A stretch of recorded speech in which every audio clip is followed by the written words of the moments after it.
Армысыздар, бұл біле жүріңіз арнасы. Бүгін әлемдегі ең шағын, әрі ең сұлу ауылдардың бірі Гальштадт туралы айтамыз. Алдымен арнаға тіркеліп, лайк, пікір қалдыра кетіңіз.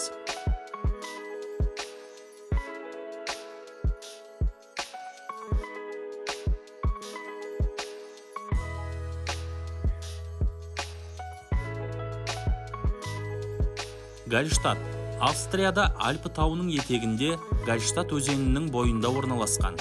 Ел астанасы Венадан 290 шақырым, Зальцбургтен 80 шақырымдай жерде жатыр. Небәрі 1000-ға жуық халқы бар.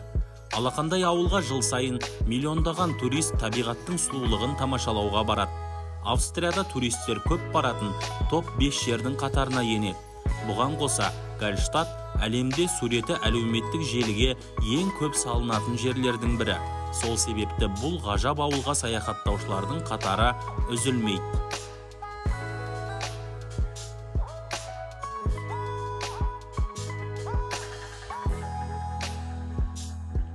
Бұл елді мекен ЮНЕСКО-ның мәдени мұрасына енген. Еуропадағы ең ежелгі аймақтардың бірі болып саналады. 19 ғасырға дейін Гальштадт ауылына тек қайық арқылы баруға болатын. Кейін Австрия билігі тауды тесіп, туннель жасап, бұл жерге көлікпен баруға мүмкіндік жасап берген. Дегенмен, кез келген адам ауылға көлікпен кіре алмайды. Тек жергілікті тұрғындарға ғана рұқсат берілген. Ал туристер автокөлігін кіреберістегі тұраққа қойып, әрі қарай жаяу аралайды.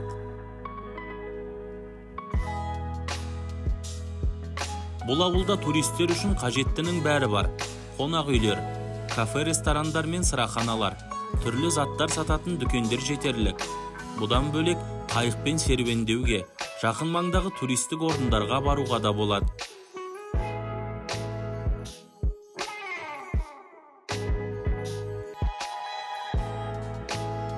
Тұмса табиғатымен тамсандыратын таңғажайып ауылдың бар проблемасы тек жерінің аумағында. Тіпті адам жерлейтін орын жоқ. Сондықтан олар қайтыс болғандардың сүйегін 10 жылдан кейін қайта қазып алып, сүйек сақтайтын орынға апарып қоятын болған. Қазір мұнда 1200-ге жуық гальштадттықтың бас сүйегі тұр.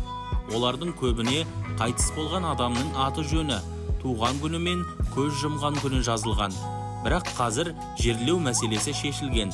Қаза болғандардың сүйегін Австрияның басқа аймақтарына апарып жерлейді, немесе крематорийді пайдаланады.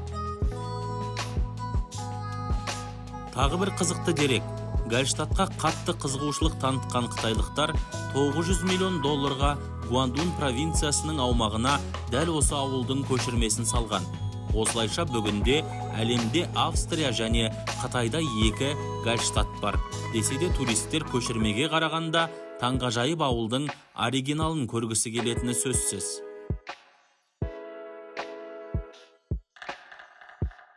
Осымен бүгінгі шығарылым аяқталды. Егер Австрияға бара қалсаңыз, міндетті түрде дәл осы Гальштадтқа соға кетіңіз. Видео ұнаса лайк, пікір қалдырып, арнаға тіркеле кетіңіз. Сонымен қатар кезекті шығарылымдардан хабардар болғыңыз келсе, қоңыраушаны белгілеуді ұмытпаңыз.